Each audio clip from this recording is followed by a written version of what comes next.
of those. The second thing is we've all alluded to, and we work really well with everybody here as well, is we have training, and we will be doing a lot of training jointly, and just making sure we have the resources and training that is needed, wanted, and requested by the community. So if you need some specific training, let any of us know, and we'll make sure that we start to look at how best to develop it. We also work on business coaching and supporting our businesses, especially the businesses that have received a loan, working with them to make sure that they have the resources they need, are connecting to our community partners and others to do what they want. And NEF, just so you know, our vision is we envision a ecosystem where every small and micro business has the opportunity to start, grow, and prosper. And we do that through the 3 prongs we've just mentioned. So Christine and Nikki, thanks again for the opportunity today. Thanks, Jim. Last but definitely not least, we have Paula Hazelwood with Advanced Southwest Iowa. Paula. Oh, good morning. Thank you, Chrissy. Again, Paula Hazelwood, Executive Director for Advanced Southwest Iowa. So Advance was formed in 2013 to actually act as the economic development organization for specifically at that time the city of Council Bluffs. And over the course of the last several years, we've been able to grow our footprint a bit. Normally, we would focus on just your traditional economic development, as Drew mentioned, working alongside our existing businesses for business retention and expansion to make sure that they have the resources that they need to grow. But we also try to recruit new to market companies, which are companies that don't currently exist in our market anywhere. So those would probably be the 2 primary focuses that we typically would have. But along the route, we were able to actually work with the county and acquire and get the allocation for funding for economic development. So now we cover all of Potawatomi County, which is something that we're very, very proud of, which happened in 2018. And then along those lines, just organically, as I was out meeting with businesses and as we were onboarding staff and they were out meeting with businesses, it was very apparent that while we have a lot of resources in the community, it was kind of siloed. And you've heard all of us say on this call already that we work together very closely, and we do. And I want to acknowledge that because I think that, you know, over the course of the several years, and I don't even know when, but we were very fortunate to have received a grant from the Iowa West Foundation to then start focusing on small business development and entrepreneurial development. And that is the role that Ms. Nikki Ferguson fills for us now. But we were able to do that through the Iowa West Foundation because they contracted with a company to really take a hard, serious look at our ecosystem, our entrepreneurial ecosystem. And that's something that's ongoing. But as a result of that, there were a few, organizations that participated initially, and then organically it has grown from there. So the people that you see on this call, we do 100% work together closely. And Sue had mentioned that if you have a question, if you need anything for small business or entrepreneurship, reach out to any one of us. And I don't know the last time that this has occurred, maybe not ever, but I'm really proud that we have the opportunity to all work together and move entrepreneurship forward in Council Bluffs and Potawatomi County and the region for that fact. So thanks. Thank you so much, Paula. I'm going to go ahead and hand it over back to Nikki, and she's going to go ahead and read off some of the questions that have come through. And for those of you that are attending, if you have questions, go ahead and drop them in the chat, and I'll go ahead and make sure that they get to Nikki. Thanks. All right, thank you, Chrissy. This first one, I believe I'm just going to put it out to the panel, and whoever feels so inclined to answer who can jump in. What is one piece of practical advice you would give to someone starting out with their own small business? I don't know if anyone wants to jump in. Jim? I'll start, but I'm sure it'll receive. Take the time to plan and prepare. We've seen a lot of people jump in and plan afterwards. Take the time to think through your concept, work through with SBDC or another resource provider to to do that planning process. Get somebody to come alongside as you do your planning. I'll jump in next. I would say, don't be scared. There's a lot involved. You know, our small business owners, you know, they're trying to scale. They're wearing a lot of hats, fulfilling a lot of roles within their organizations. And then, you know, we have startup, and we know one of Nikki's key critical roles is to unearth those entrepreneurs that we have. We know are out in Potawatomi County, you know, working at their kitchen table or in their garages, and maybe they just don't know where to connect and where to start. And my advice would be, don't be scared. Reach out. You have a network to help you, and hopefully help you be successful in your endeavors. So I'll jump in. Jim, you stole mine because that is, but that's okay. I'll reiterate that, you know, planning, you know, a lot of businesses think planning is sitting down and just writing a business plan. And basically what a business plan is the cumulative, you know, narrative of all of your planning and the research you went into it. So business planning. And then the next thing is bookkeeping. And bookkeeping is not the same as taxes. So have a system in place before you start, and make sure, you know, if you hire an accountant, that doesn't mean that you can kind of let it go and let that accountant take it. You know, you need to, I talked to an entrepreneur yesterday, and he said that, you know, he looks at it daily. You know, they do the, you know, brunt of the work for the bookkeeping, but he looks at it daily and knows where he's at. And that is so, so important. I can jump in. I would say from the food space, we see some folks kind of come to Kitchen Council who they don't have experience in owning a business and starting up before. And maybe they've got a food truck concept, or maybe they want to jump right into a brick and mortar. My question to them, or recommendation, is, have you considered just starting with catering, just to get your feet wet, to kind of figure out like the pieces of owning a business and all of those various startup kind of steps that you need to take. And kind of by starting with catering, it allows you to create and start a customer base and a following.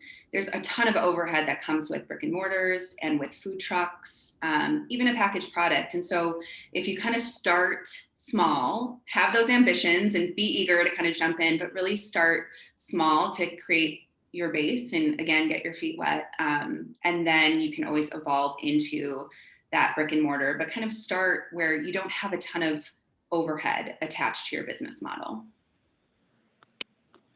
I'll jump in a little bit too, and really to kind of build off, especially what Jim and Sue said, is, you know, make sure that you're seeking out that assistance for the business planning, for the bookkeeping. Those things are so important. Just the other day, I talked to someone who she lives on the northeast part of the state, but she just wanted to connect with me on a few things, and she wants to start her own business. And the first thing I started asking her is exactly kind of what Sue and Jim talked about with the business plan and her network and all these different things. And I said, have you talked with the SBDC? Have you gone and talked through a business plan, financials, what your plan, what you need to, where you're at now and where you want to go and how you're going to get there? I think, like what Holly said, a lot of the times they want to jump right in. Paul and I get calls from people who want to, you know, they're like, oh, we need bricks and mortar. And you start asking them questions and they're not there yet. So they need to just make sure they're touching base with people and making sure they know where they're at in the process. But one thing that also helps with that is identify both a group, like a demographic or an ecosystem. Like when in Ames, for example, Iowa State really had a lot of pieces with entrepreneurship, but really try to get involved with that. Try to make sure you're getting involved with other entrepreneurs to bounce ideas off of them, but also try to identify mentors. That's a big thing as well. If there's someone who can help you along that's been through it, that's obviously going to be a very much assistance to you as you try to do so as well. So those are some of the things that I would really make sure you focus on. And it goes back to, again, like you said, reaching out to any one of us, and we'll get you to the right folks depending on where we kind of think that you are. Thank you, panel. I'm going to move over to the chat section. We have a question that's been posed for Sue. The first part of the question is if your services are for Iowa only, and I'll let you go into that and explain SBDC. And then follow up to the question is, what are some of the signs small business owners should be watching out for that may affect their business during the pandemic to shift operations? And so, Sue, I'm going to send that straight to you. Okay, yeah, so the SBDC is a nationwide service. I work specifically with Iowa businesses. So Tony Schultz at the Nebraska Business Development Center, located at UNO, is my counterpart and the Center Director for Omaha. And if you look up, it's NBDC or Nebraska SBDC. And if you Google that, I can do that and post it and get his contact information here when I'm done talking. I'll put it in the comment section. But if you have a question for me specifically, I mean, I can talk to people from Nebraska and I can send you, so just give me a call. Feel free to do that. And on the signs, let's see, for pandemic, I mean, I think it goes into the planning thing, and planning should never, ever stop. So as you're in a business and things are happening around you, you're constantly planning, looking at, the threats and the opportunities and things that are happening around you, and pivoting. That's what planning is all about, is looking at the environment around you. And do I need to, do a hybrid model of selling online and selling in my business? What else can I do to help people, get to my services during this pandemic? So looking at the problems that the environment is causing you as the environment changes, and how can you better serve your customers and solve the problem that you're solving? Anyone else have any pandemic? Sue, I think you're spot on, and Sue made a couple of great points. One is being ready to pivot, look at what's happening, and now we think we're moving into the opening up phase. So now is really important time to be working on your business resumption plan and be starting to plan to reopen. What's that going to take? Are you going to need different inventory? Are you going to need new piece of equipment?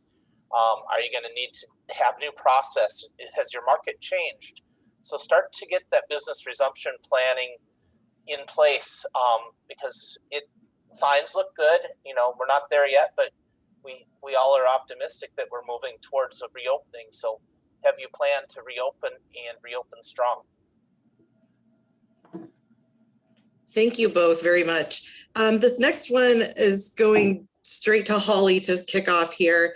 Does Kitchen Council only help with licensing, et cetera, in Iowa if I wanted to have a catering business in Iowa, or can you also help with other states?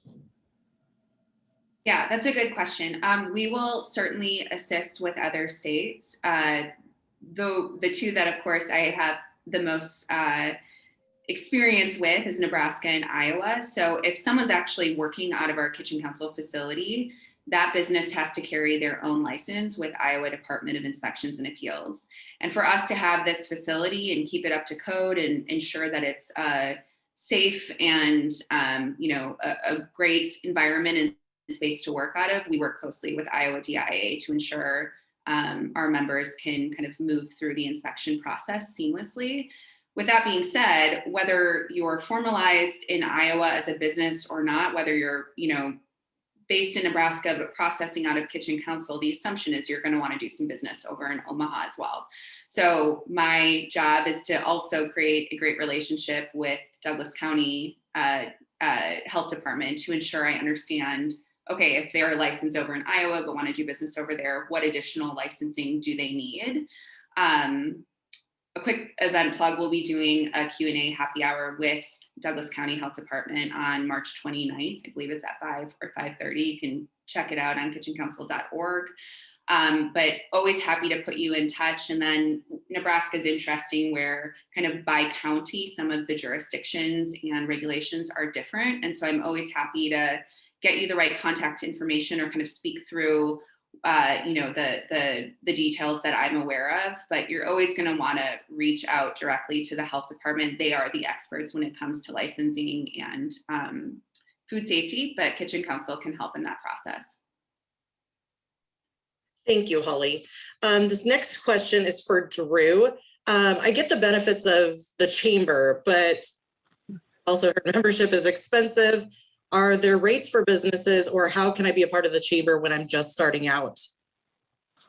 We do have individual rates, which are lower than, the business that has multiple employees and things like that. And we work with entrepreneurs. Kim does a really good job. Our member relations director does a very good job of being flexible with small businesses, and especially during the COVID pandemic. One of the things we really were proactive at, and I give the board and then Tom Hannafin, when he was at the helm as interim director, was really smart in doing so. They kind of just said, look, we're going to kind of put things aside, and if people are having a hard time paying their membership dues, we're going to let them continue to receive the benefits of the chamber, even without potentially paying a decreased amount. We were very, very flexible with them in that, because the old adage is, if you're not there for them when they need you most, they're not going to be there for you later.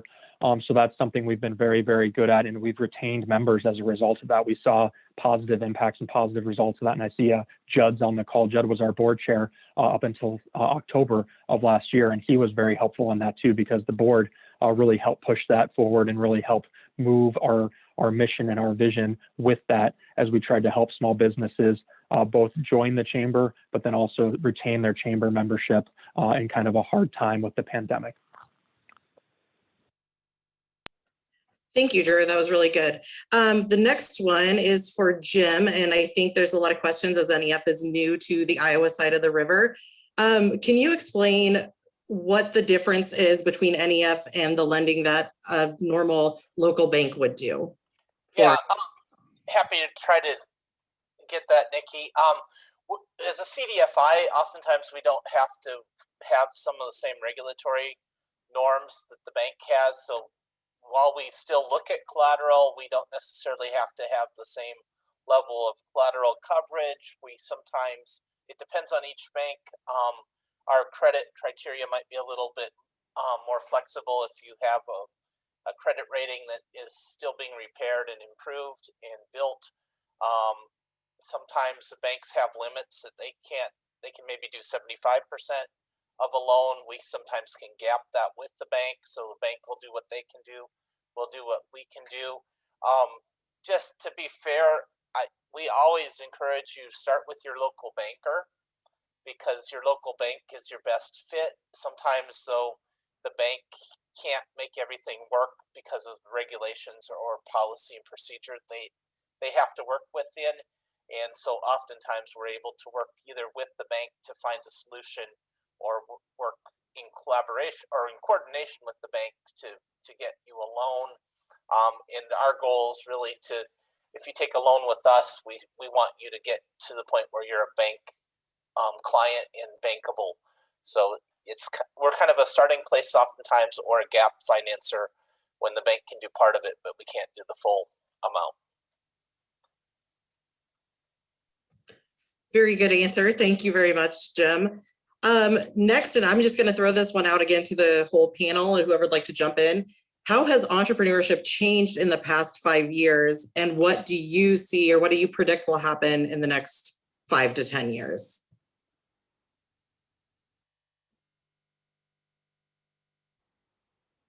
Anybody? I'll kind of jump in. And go for it, Drew. Yeah, so just in my experience, like I said, it grew by leaps and bounds in the 7 years I was in Ames and at Iowa State. And I keep going back to that because they just got nationally recognized for what they're doing with entrepreneurship as well. The Iowa State University did. But, you really have seen a lot of movement in the tech space, and not just, your tech software companies and things like that, but ag tech as well. That's something we're seeing an explosion of, as you can imagine, in the state of Iowa. Precision agriculture is another very big thing. And that goes back to, on a policy side, why broadband is so important as well. But that's something we've really seen a lot of growth in within the entrepreneurial ecosystem, and what I've seen, especially in the state of Iowa and just, the Silicon Prairie, as they call us, kind of in the middle of the country as well. And I think that's going to continue going forward. But I think we need to continue to look at what technology is going to do. For example, Debbie Durham, the director of Iowa Economic Development Authority, has manufacturing or industry 4.0 right now going through the state legislature. They just had a subcommittee on it today. But that's something that's really kind of looking at what industry and what our economy is going to look like for the foreseeable future. And you really look at some of those different pieces, and there's cybersecurity, there's tech, all these different pieces embedded within it.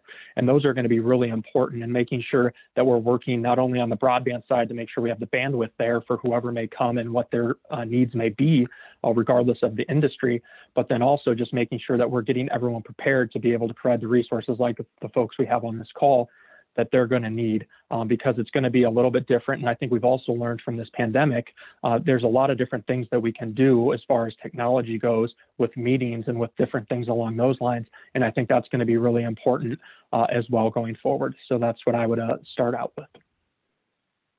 I can jump in. So my perspective from the food space in the last 5 years is definitely kind of more of an emphasis on products that are using and supporting local resources and sustainable resources. And then certainly around health and wellness. So, I mean, a huge emphasis on farm to table, of course, that's not new, but in terms of products, plant-based products are kind of trending more, and people are kind of moving towards that. Food as medicine, so kind of, again, supporting that health and wellness.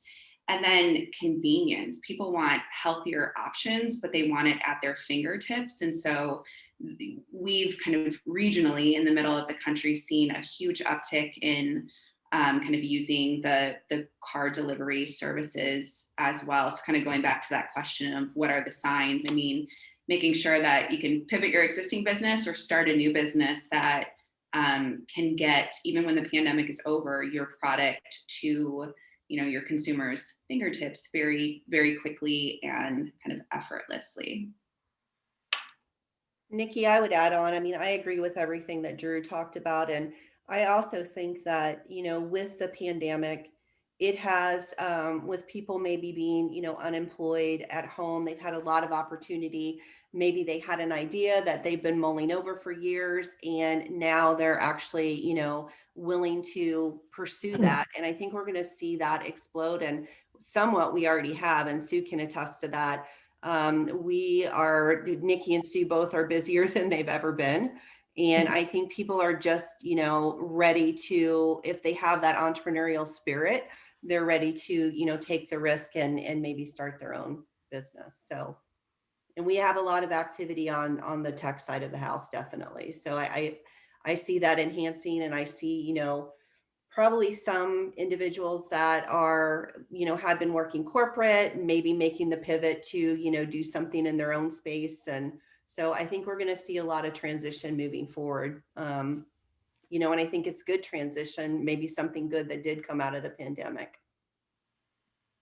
So I would add for like our local businesses in all of the counties in Southwest Iowa, I think in the last 5 years, and then the pandemic kind of like sped it up. But I mean, online shopping and online services is important, but so is local. And people, really want to shop local businesses. So it's really important for our local businesses, both retail, service, anything, to look at how they can best serve the customers, because they want the convenience of pickup. They want the convenience of, online shopping and being able to pick it up or pick out something and know exactly what they want. So really looking at your customer and their needs, because COVID kind of brought it out to the forefront, but it was happening and it's not going away. People are still going to want to be able to pick up food from restaurants, so the restaurants need to have their menus clean and online, and be ready to, communicate with their customers. And, that stuff is not going away. COVID is, hopefully, but those things aren't. And the other thing for, companies with a lot of employees that come in, I think another trend is because of COVID and maybe even before, with larger companies that were kind of seeing the benefit, that you don't need to be, all in the same place all the time. So I think there'll be models of being able to work from home sometime if you're more productive, and coming in and using the work time with your colleagues in a better way, like collaborating. And, so those are trends that I'm seeing. And one other one is that we have a new market that is getting very comfortable with being online. That never has been before, because they had to go on Zoom and they had to do everything. So our baby boomers who may have not been very comfortable with online shopping and online meetings are very comfortable with it. And real quick, I'll just add on to, before the pandemic, our Ames Main Street Small Business, one of the biggest things we talked about was all the time the point of sale, the marketing, the web development piece. We were talking about that a lot, and Main Street Iowa was coming in and talking about that as well.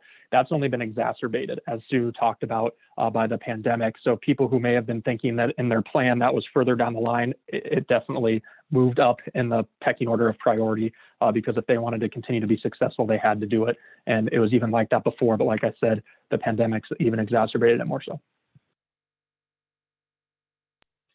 Thank you very much for your input, everyone. At this time, we're going to go ahead and start wrapping up, just because we definitely want to stay in our 45-minute time slot. If you have any questions that you didn't answer, or that there's a couple that we haven't gotten to, please feel free to reach out to us and we will get you connected with everyone that was on the panel, or anyone in particular that would be most beneficial for you. My email is in the chat section. Feel free to take that, or again, on our websites, you can get our contact information as well.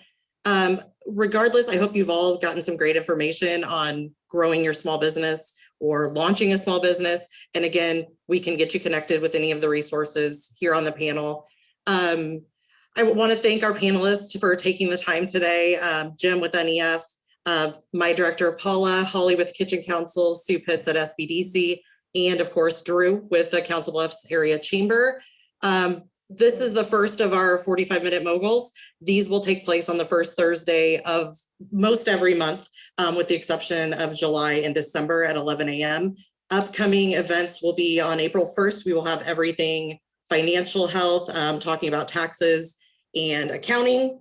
The May event is everything financing, and we will have the panelists will include bankers, venture capitalists, angel investors. And then in June, we are lucky enough to have Director Debbie Durham with IEDA as our speaker, and you can reach out to her and get all the information on all the great resources and grants and all the funding that is available through the state of Iowa and the different programs they have. So keep an eye out for that. All of the future 45-minute moguls, we'll put the information out on our social media, so keep an eye on NEF and Advances page. At this time, I'm going to pass it back to the panelists to each take another minute for any final thoughts, or to let us know of any classes or events or anything you guys have coming up in the next month. Drew, you're up on my screen, so I'm going to give it to you to start.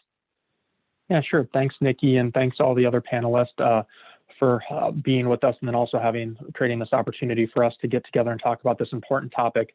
One thing that since I started back in August, that I've really noticed is that there's a lot of opportunity. And as I talk to anyone involved with entrepreneurship in the area, that's one that is definitely a piece. And Paula and I talk regularly, and this is something we always routinely talk about anytime we're having our conversations, is how we can help move entrepreneurship forward in the community. And we have such good support with Iowa West and some others here in the community.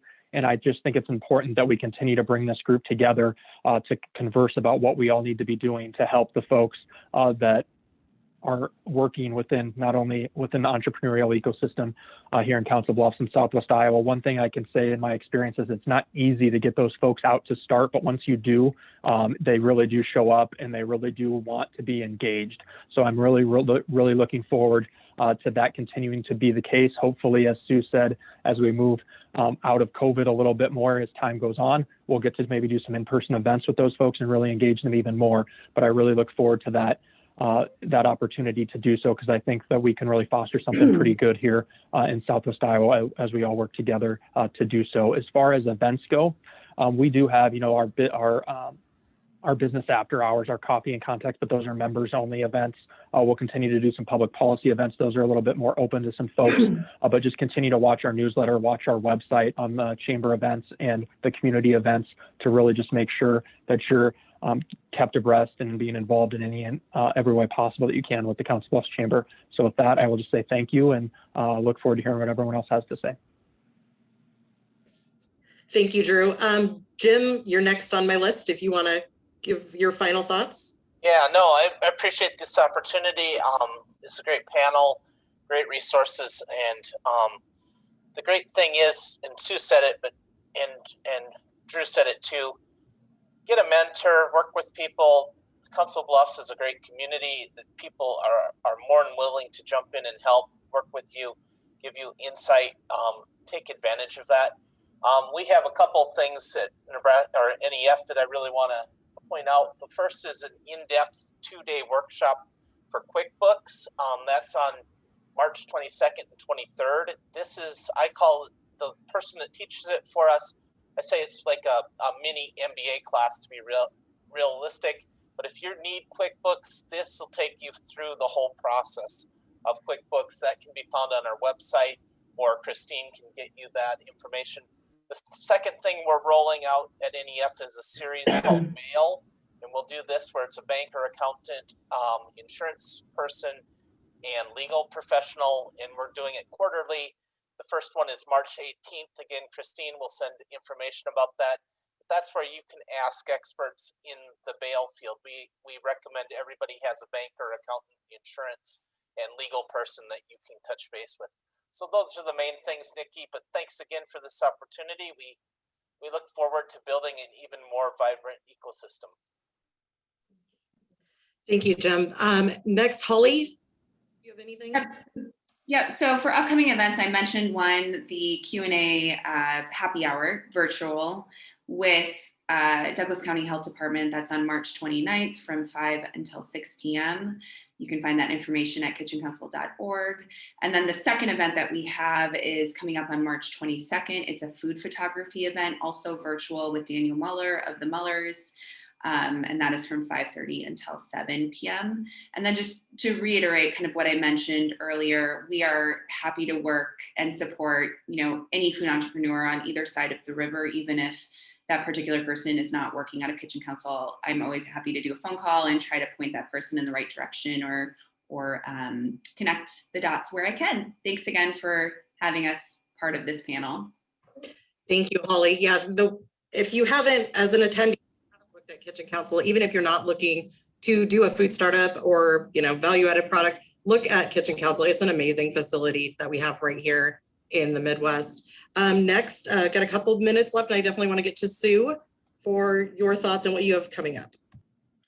So we've been working with NEF on some training, and Christine has that in front of her, so she'll talk about that.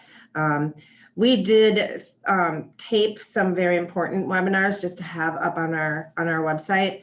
So I posted our website, which is iowawesternSBDC.com, and we have our startup classes. They're called Smart Start that we taped. We want to work one-on-one with you, but these tapes are a great start to go through the different processes and planning. It's lots of information kind of thrown at you, and then you can come to, you don't have to take them or watch them first, but it's very helpful. So those are up there in both English, and then the Spanish version is coming very soon. I'm working on it today to get it uploaded. So those are available. And then I'll let Christine talk about the classes. Great, Sue.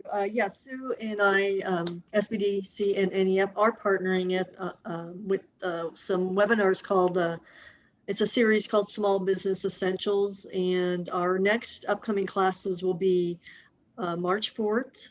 I'm sorry.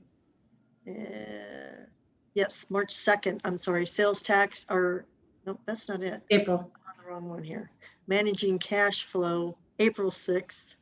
And will be presented by Jim Reef with the Nebraska Enterprise Fund. And then in May 4th, Marketing Boot Camp. Sue, I believe you're presenting that one, correct? Mm-hmm. Yep. So those are our next upcoming ones. Look for those. I'll be sending that out, and Sue will be sending that out as well.